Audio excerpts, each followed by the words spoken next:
ಪೈಗಂಬರ್ ಸಲ್ಲಲ್ಲಾಹು ಅಲೈಹಿ ವಸಲ್ಲಂ ಜನ್ಮದಿನಾಚರಣೆಯನ್ನು ಅತ್ಯಂತ ಸಂತೋಷದಿಂದ ಕೊಂಡಾಡುವಂತಹ ಈ ಒಂದು ಸುಂದರ ಘಳಿಗೆಯಲ್ಲಿ ನಮ್ಮ ಬದ್ರಿಯಾ ಜುಮಾ ಮಸ್ಜಿದ್ ಮಾವಿನಕಟ್ಟೆ, ಅಲ್ಲಿಂದ ಹಾದು ಬಂದ ಕಾಲ್ನಡಿಗೆ ಜಾತ, ನಂತರ ಮಾವಿನಕಟ್ಟೆ, ಅಲ್ಲಿಂದ ಉಕ್ಕಿಪಾಡಿ ಹಾದಿಯಾಗಿ ಎಲ್ಪೆಲ್ ತಲುಪುವಾಗ ಈ ಒಂದು ಸುಂದರ ಭಾರತದ ಸೊಬಗನ್ನು ಮತ್ತೊಮ್ಮೆ ಮೊದಲೊಮ್ಮೆ ಎತ್ತಿ ಹೇಳುವ ಆ ನಿಟ್ಟಿನಲ್ಲಿ ಇಲ್ಲಿನ ಉಕ್ಕಿಪಾಡಿಯ ಭಗವತಿ ಭಿಕ್ಷಾಂದೇವಿ ಬಡವರ ಬಂದು ಸೇವಾ ತಂಡ ಉಕ್ಕಿಪಾಡಿ ಇಲ್ಲಿ ಬಂದ ಸರ್ವ ರ್ಯಾಲಿಗೆ ಬಂದ ಮುಸಲ್ಮಾನ ಬಾಂಧವರಿಗೆ ಅತ್ಯಂತ ಸಂತೋಷದಿಂದ ಮುಗುಳ್ನಗೆಯಿಂದ ಪಾನೀಯ ಹಾಗೂ ಸಿಹಿ ತಿಂಡಿಯನ್ನು ವಿತರಿಸಿ ಎಲ್ಲ ರೀತಿಯಲ್ಲಿ ಈ ಒಂದು ರ್ಯಾಲಿಗೆ ಅಭಿನಂದನೆಯನ್ನು ತಿಳಿಸಿ ನಮ್ಮನ್ನು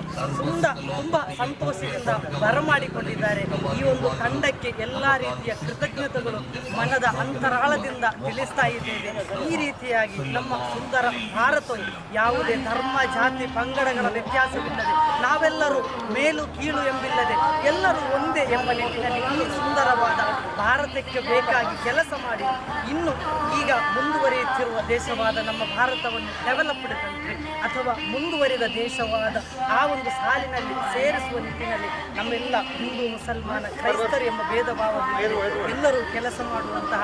ಒಂದು ಶ್ರಮ ನಡೀಬೇಕು. ಅದಕ್ಕೊಂದು ಉತ್ತಮ ಮಾದರಿಯಾಗಿದೆ ಇಲ್ಲಿ ಕಾಣುವಂತಹ ಈ ಒಂದು ಸಂತೋಷದ ಗಳಿಗೆ ಅಲ್ಲಾಹನು ಎಲ್ಲರಿಗೂ ತಕ್ಕುದಾದ ಪ್ರತಿಫಲವನ್ನು ನೀಡಲಿ ಎಂಬ ಪ್ರಾರ್ಥನೆ ಮಾತ್ರ ನಮ್ಮ ಈ ಮಸೀದಿ ವತಿಯಿಂದ ಎಲ್ಲ ನನ್ನ ಹಿಂದೂ ಸಹೋದರಿಗೂ ಈ ಒಂದು ತಂಡಕ್ಕೂ ತಿಳಿಸುತ್ತಾ